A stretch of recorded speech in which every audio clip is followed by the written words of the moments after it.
Okay. Everybody, that's not gonna work, I'm afraid. So, let's get to the next thing.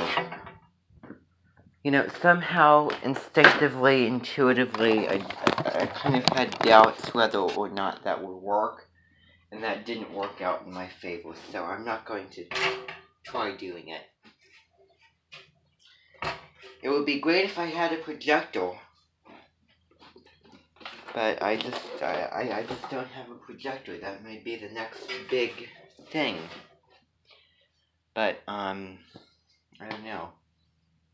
Maybe I don't need a projector. So anyway, the video, I hate having to do this, I really do, because I would like, to show you that video, in front of the whole Minton, and I don't want you to have to, stare down at my screen and only just hear it. So, you know what, I'm going to give you, just, oh, for the love of Pete. Okay, the video is entitled, ugh, gross. It is entitled, Net Pine,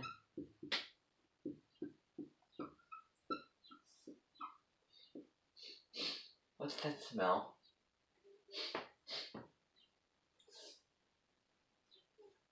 Okay, Net Pine Song 1.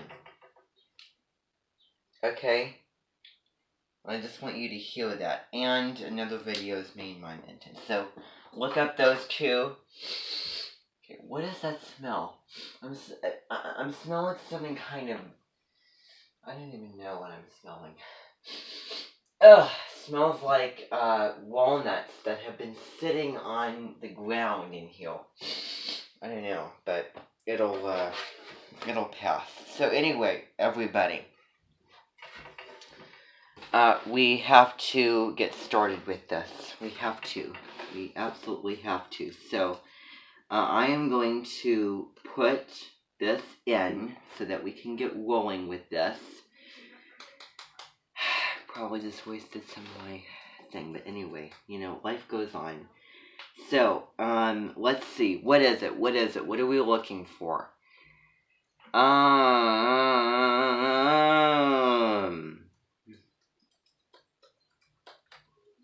Okay. So, again, you have the figurative language, okay? So I just want you to, heal that.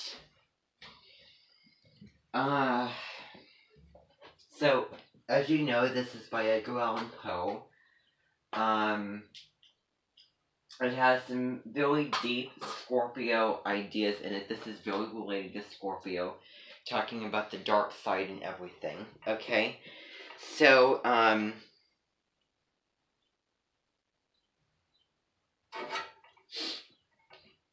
okay, let's begin. I say things and sometimes I, like everybody, we don't mean what we say, and I just want to, get going with this, so. The Fall of the House of Usher. I did put some information on there for you to see. You were about to read Edgar Allan Poe's The Fall of the House of Usher. Okay. A dramatic Gothic. So, yeah, let's do it by half. So, let's see if we can do 7 pages or more than 7 pages. Okay, so everybody, if you don't have a copy of it, I want you to grab that, okay?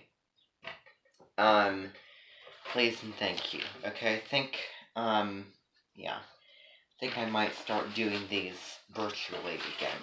And I might, have you do things independently, but we'll see here. So, yeah. So, well, we'll see. Maybe, starting next week,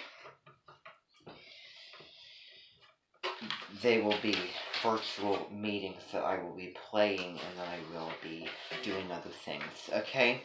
So that's how it's going to be. So, Anyway, but, I've already started it. I'm not gonna, I'm not gonna just stop midway. Okay, so, not necessarily the meeting, but this, definitely this thing. Tale about the failings of a family and their grisly consequences. I'll give you As some you read, consider time how to Poe's style and content have influenced today's horror and suspense genres. And I need to stop.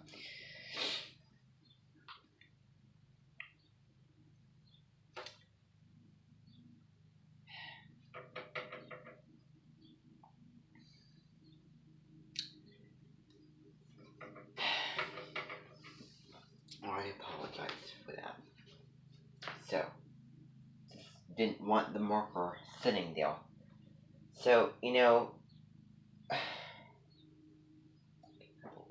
just, I want you to take pink so that we can get going. Just take pink, please and thank you, okay? Because we need to, I just don't want to, we don't want to chit-chat, but I chit-chat, I have a tendency, so, I'm not trying to make this a negative thing, but it's just, we have to get going here, so, I need you to do that, please, okay? So you can talk to me, you can, I'm really open to what you have to say, but not now. Okay. So let's get going. Son cœur est une lutte suspendue. Sitôt qu'on le touche, il résonne. De Bérengère. Okay. During the whole of a dull, dark, and soundless day in the autumn of the year, when the clouds hung oppressively low in the heavens, I had been passing alone, on horseback, through a singularly dreary tract of country, and at length found myself, as the shades of the evening drew on, within view of the melancholy house of Usher. I know not how it was, but with the first glimpse of the building, a sense of insufferable gloom pervaded my spirit. I say insufferable, for the feeling was unrelieved by any of that half-pleasurable, because poetic sentiment with which the mind usually receives even the sternest natural images of the desolate or terrible. I looked upon the scene before me, upon the mere house and the simple landscape features of the domain, upon the bleak walls, upon the vacant eye-like windows, upon a few rank sedges, and upon a few white trunks of decayed trees, with an utter depression of soul which I can compare to no earthly sensation more properly than to the after-dream of the reveller upon opium, the bitter lapse into everyday life, the hideous dropping off of the veil. There was an iciness, a sinking, a sickening of the heart, an unredeemed dreariness of thought, which no goading of the imagination could torture into aught of the sublime. What was it, I paused to think, what was it that so unnerved me in the contemplation of the house of Usher? It was a mystery all insoluble, nor could I grapple with the shadowy fancies that crowded upon me as I pondered.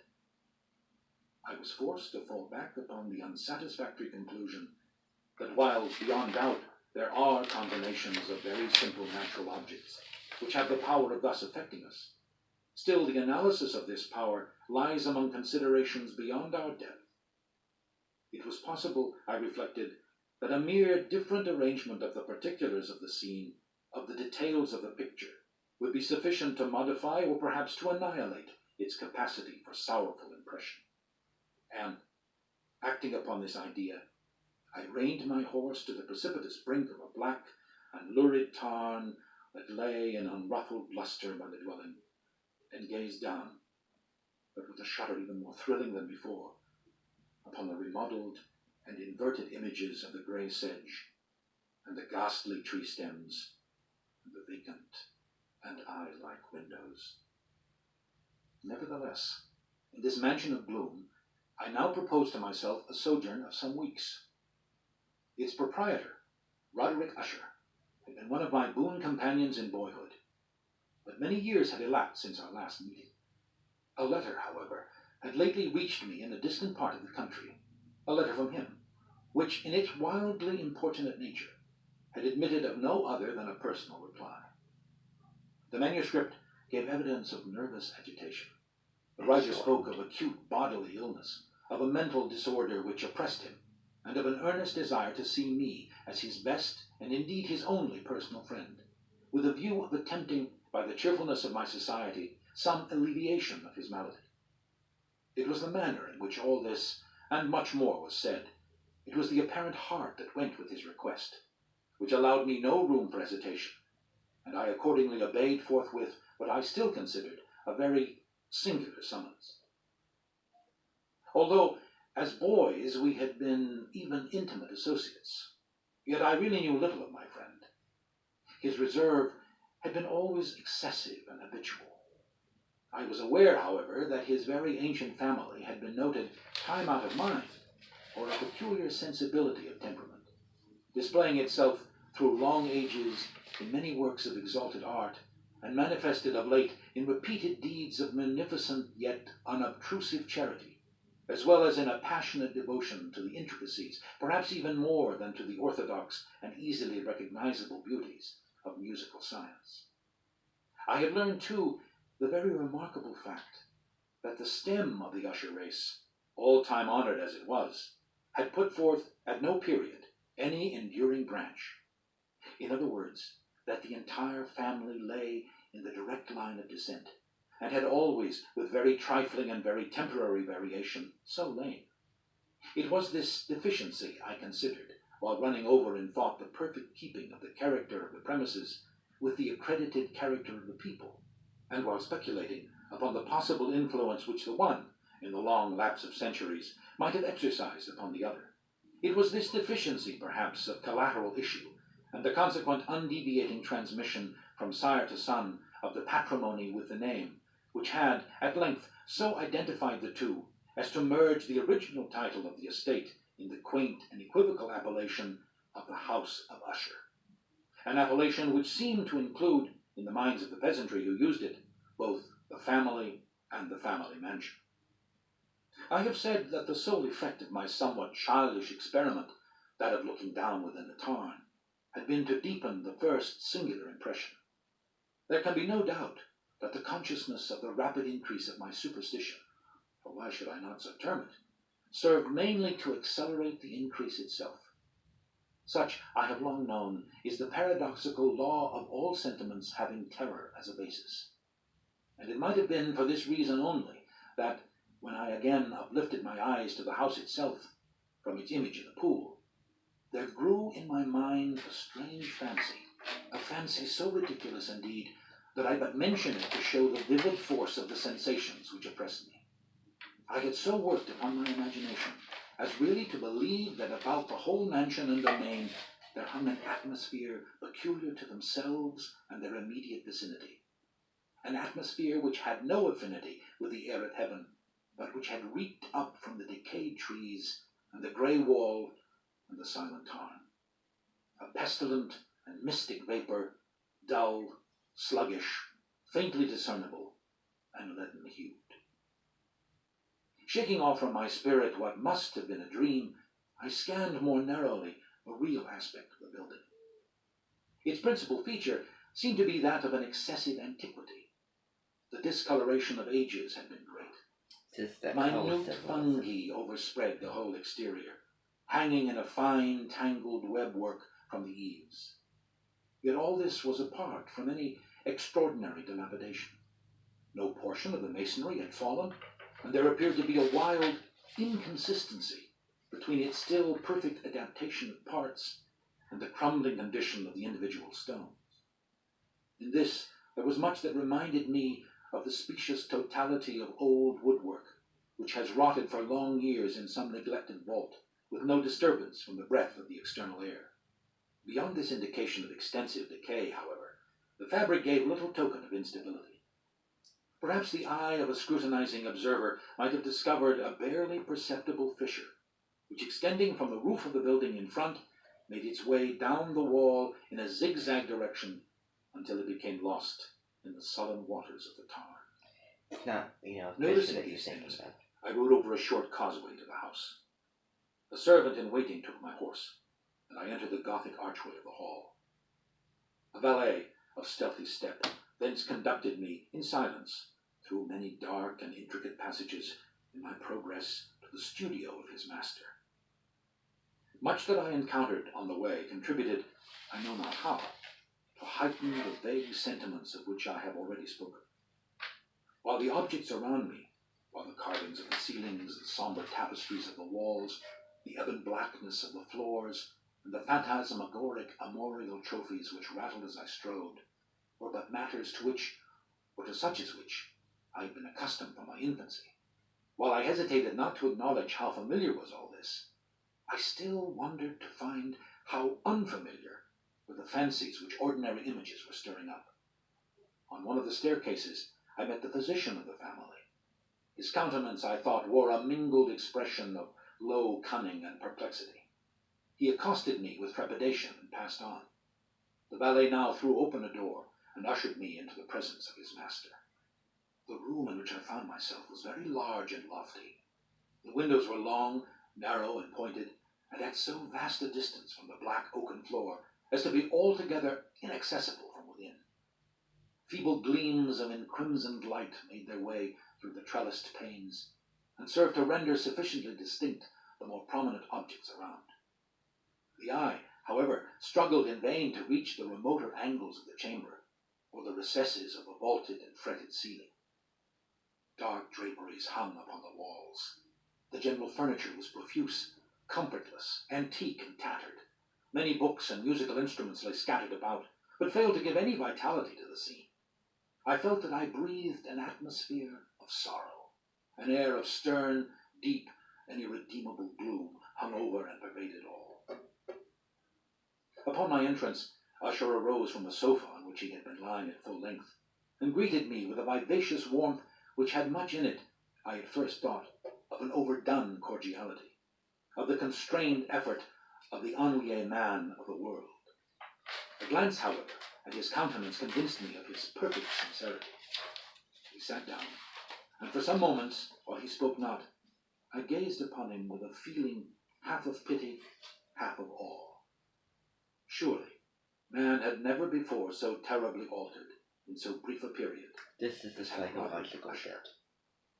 It was with difficulty that I could bring myself to admit the identity of the wan being before me with the companion of my early boyhood. If the character of his face had been at all times remarkable, a cadaverousness of complexion, an eye large, liquid, and luminous beyond comparison, lips somewhat thin and very pallid, but of a surpassingly beautiful curve, a nose of a delicate Hebrew model, but with a breadth of nostril unusual in similar formations, a finely molded chin, speaking in its want of prominence of a want of moral energy, hair of a more than web-like softness and tenuity. These features, with an inordinate expansion above the regions of the temple, made up altogether a countenance not easily to be forgotten. And now, in the mere exaggeration of the prevailing character of these features, and of the expression they were wont to convey, lay so much of change that I doubted to whom I spoke.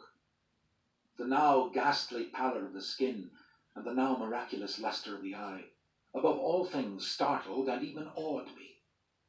The silken hair, too, had been suffered to grow all unheeded, and as, in its wild gossamer texture, it floated rather than fell about the face, I could not, even with effort, connect its arabesque expression with any idea of simple humanity. In the manner of my friend, I was at once struck with an incoherence, an inconsistency, and I soon found this to arise from a series of feeble and futile struggles to overcome an habitual trepidancy, an excessive nervous agitation. For something of this nature I had indeed been prepared, no less by his letter than by reminiscences of certain boyish traits, and by conclusions deduced from his peculiar physical conformation and temperament.